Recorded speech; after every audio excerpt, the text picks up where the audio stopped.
Hello बच्चों, कैसे हो। Welcome to tape tutorial. My name is Bhavika Patel. आज हम पढ़ने वाले हैं 9th science chapter 3 atom and molecules के एमसीक्यूज। तो हम स्टार्ट करते हैं। फर्स्ट है, which of the following correctly represent 360 gram of water. 1 2 molecules of water, 2 20 molecules of water, 3 6.022 into 10 raised to 23 molecules of water, and 4 1.2044 into 10 raised to 25 molecules of water।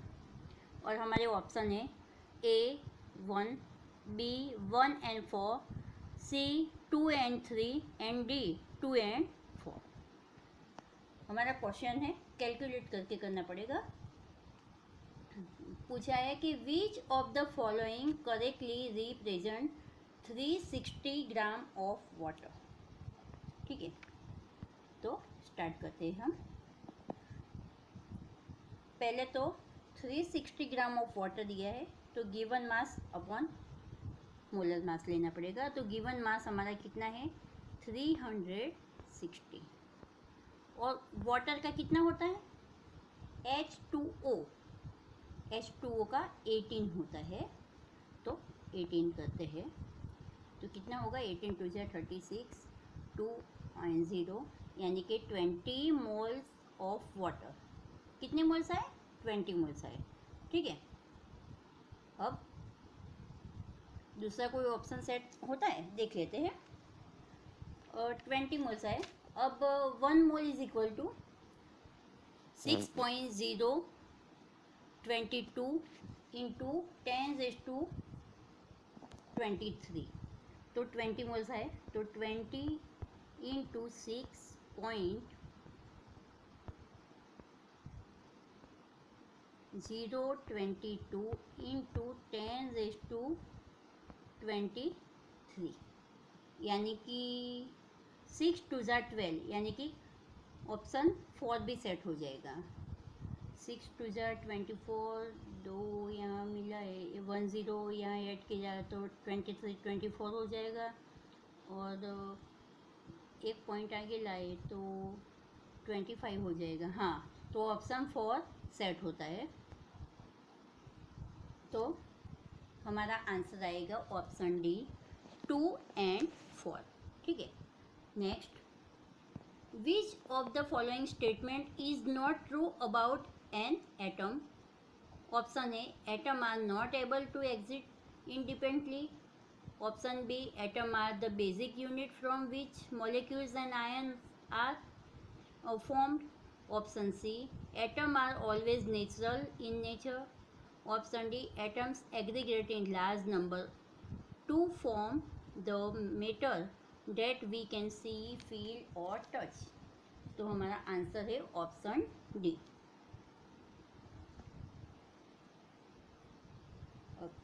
Option D में क्या है, atoms aggregate in large number to form matter that we can see, feel और touch, वो आएगा।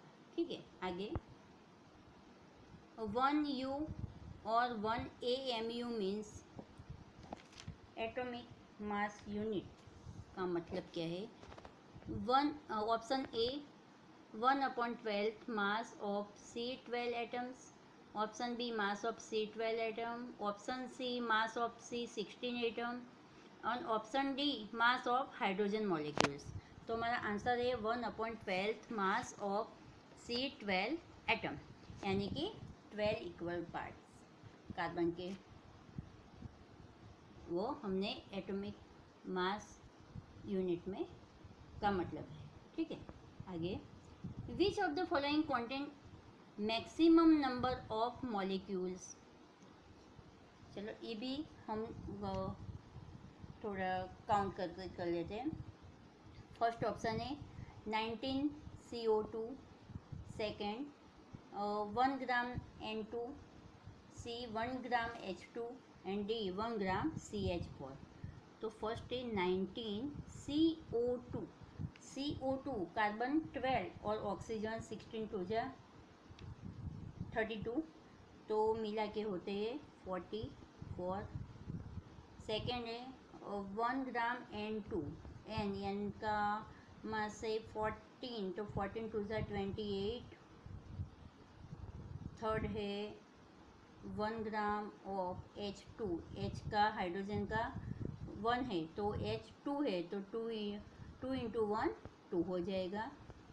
और 1 gram of CH4, तो 1 upon carbon का 12 और हाइड्रोजन का 4 मिला के 16 हो जाएगा। अब 16 है, ठीक है। हमारा क्वेश्चन है which of the following contain maximum number of molecules. तो मैक्सिमम किसके नंबर है, तो दिस इज अ मैक्सिमम, तो हमारा आंसर आएगा सी, ठीक है। आगे a sample of NH3 molecules is respective of source contain 82.35 gram nitrogen and 17.65 gram of hydrogen by mass. This data support option A law of conservation of mass, option B law of multiple proportion, option C law of definite proportion and option D Avogadro laws. तो इसमें क्या पूछा है, a sample of NH3 के molecules nitrogen के 82.35 and hydrogen के 17.65 by mass.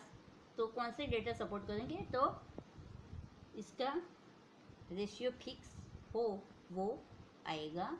तो किस कौन सा लॉ आएगा, लॉ ऑफ डिफाइनाइट प्रोपोर्शन, यानी कि लॉ ऑफ कांस्टेंट प्रोपोर्शन, ठीक है। आगे an element X is divalent and another element Y is tetravalent.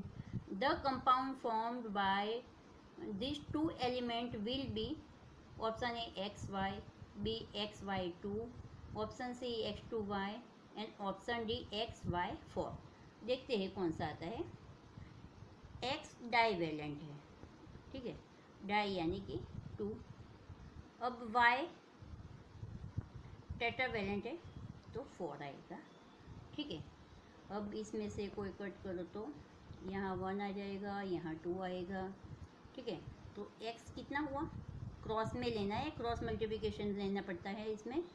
तो x 1 है और y 2 है, ठीक है। तो हमारा ऑप्शन आएगा B XY2। Understand, okay. Next the molecular formula of potassium nitrate is, potassium nitrate की फॉर्मूला कौन सी है, पोटेशियम यानी के एंड नाइट्रेट NO3, तो KNO3 ऑप्शन ए हमारा आंसर है। दूसरे ऑप्शन कौन से देख लेते हैं, option B KNO, option C KNO2 and option D KON, वो गलत है। तो हमारा आंसर, सही आंसर है हमारे KNO3। आगे 3.42 gram of sucrose are dissolved in 18 gram of water in a beaker. The number of oxygen atom in the solution are option A 6.68 into 10 raised to 23, option B 6.09 into 10 raised to 22, option C 6.022 into 10 raised to 23 and option D 6.022 into 10 raised to 21।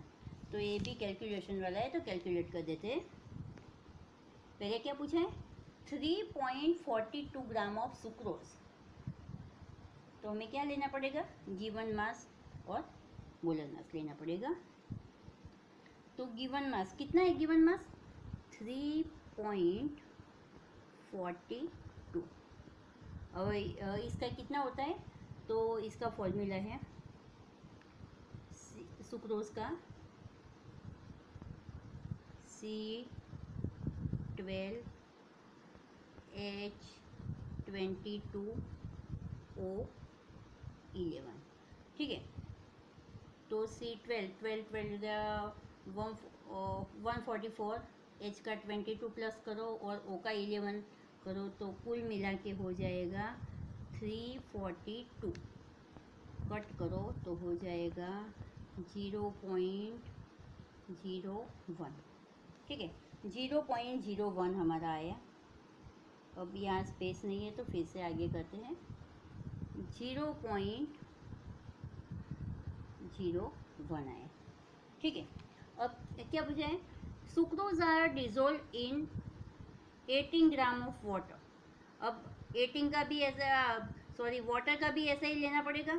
तो water का molar of given 18 है और उसका H2O का भी molar mass इतना ही होता है, तो 18/18 यानी कि 1 आता है।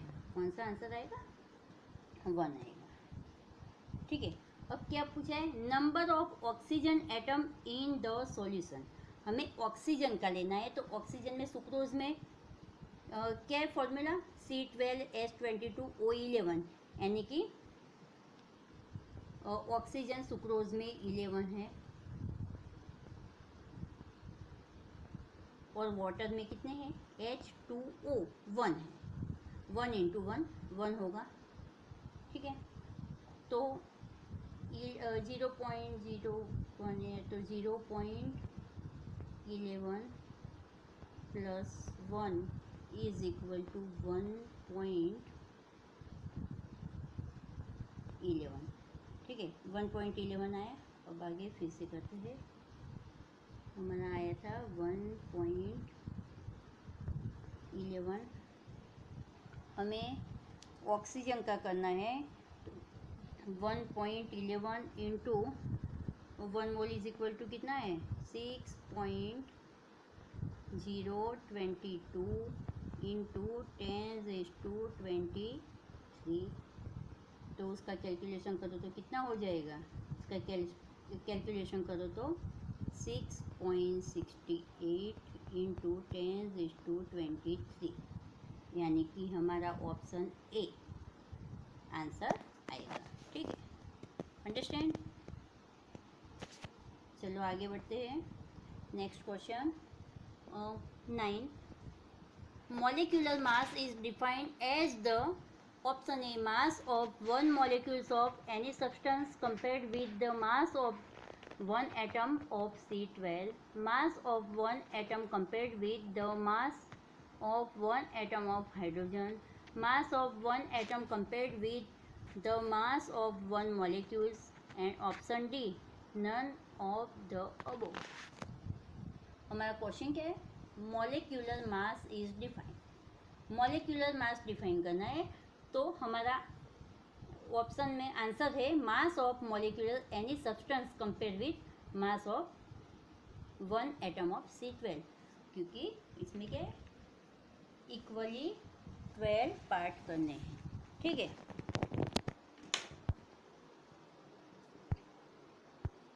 आगे question 10। A change in the physical state can be brought about,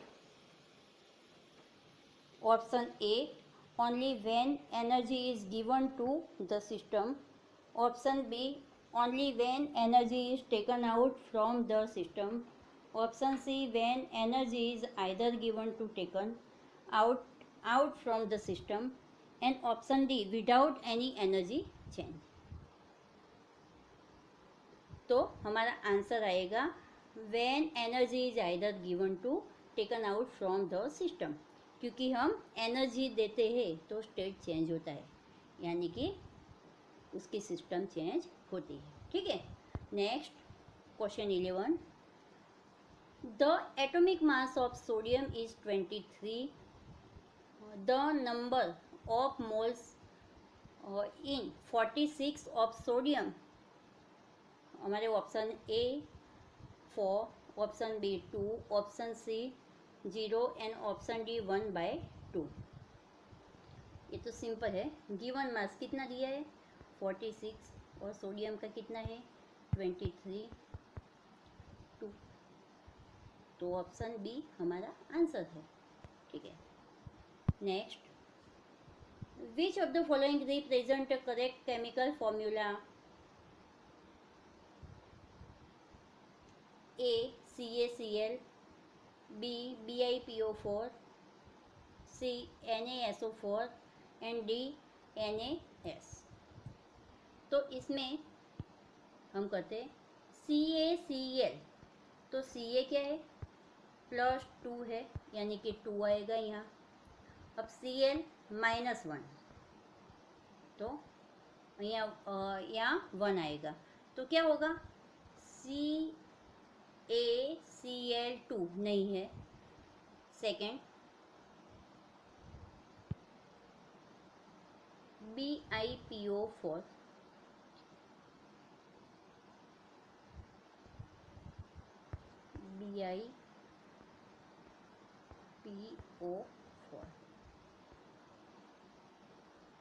Bi कितने हैं, +1 है, 1, और इसका भी +1, तो BiPO4 करेक्ट है. अब थर्ड देखते हैं, NaSO4, तो Na +1 है, SO4 -2 है, तो NaSO4 भी नहीं सेट होगा. अब आगे देखते हैं, Na का +1 है, सल्फर का -2 है, वो भी सेट नहीं होगा. तो हमारा आंसर कौन सा आएगा, BiPO4, वो हमारा आंसर है. ठीक है, क्या आंसर आएगा, BiPO4. आगे, what is the formula mass unit of ZnO, zinc oxide का फॉर्मूला कौन सा है. ठीक है, 18U, 81U, 88U and 188U. Oxygen का तो हमको पता है कि 16 है. ठीक है, और जिंक का कैसा है, कितना है, बाकी जो बचा वो जिंक का कितना होगा, 2 तो नहीं है, इसलिए 18 तो नहीं आएगा. ठीक है, तो कितना आएगा, 65 आएगा. ठीक है, तो जिंक का कितना है, Zn 65 प्लस ऑक्सीजन का 16, कुल मिला के 81. तो हमारा आंसर कौन सा आएगा, 81 आएगा. ठीक है, next, how many atoms of oxygen are present in 300 gram of calcium carbonate. तो ये भी कैलकुलेशन वाला है, तो कैलकुलेशन कर लेते हैं. हमें क्या पूछा है, how many atoms of oxygen are present in 300 gram of 300 gram of calcium carbonate. बराबर, तो 1 mole atom is equal to, हमें पता है कि 1 मोल कितना होता है. पहले तो हम CaCO3 का कितना है मास, गिवन मास तो हमको दिया है कि 100 है. CaCO3 कैल्शियम कार्बन का 12 और ऑक्सीजन का 643, टोटल होता है 100. तो हमारा कितना मोल आएगा, 3 मोल आएगा. ठीक है, तो 3 मोल आया. अब हमें क्या फाउंड करना है, ऑक्सीजन कितने प्रेजेंट है वो फाउंड करना है. तो 1 mole is equal to 6.22 into 10⁻³ into 3 करो, और यहाँ कैल्शियम कार्बोनेट में दूसरे 3 दिए, तो इंटू 3 इसका मल्टीप्लिकेशन करो. तो 3 3 9, 9 6 54 समथिंग. 54 वाला कोई है, यस 54 वाला ऑप्शन ए है. तो हमारा आंसर आएगा ऑप्शन ए. ठीक है, 54.207 into 10⁻23. Okay, next, which of the following represent the correct relation between Avogadro number NO, number of particles n and moles n. Option A, small n is equal to capital N upon n number of Avogadro. Option B, n is equal to number of Avogadro upon capital N. Option C, small n is equal to capital N and Avogadro number. And option D, all are correct. तो हमारा answer आएगा option A. ये तो एक formula है तो याद रखनी पड़ेगी, ठीक है। तो एवोगैड्रो नंबर में particles N upon number of Avogadro होते हैं, यानी कि N is equal to capital N upon Avogadro number, ठीक है। हमारा लेक्चर कंप्लीट हो गया। Thank you for watching video. So student, if you have any doubts you can ask in the comment section. I will answer it. Thank you.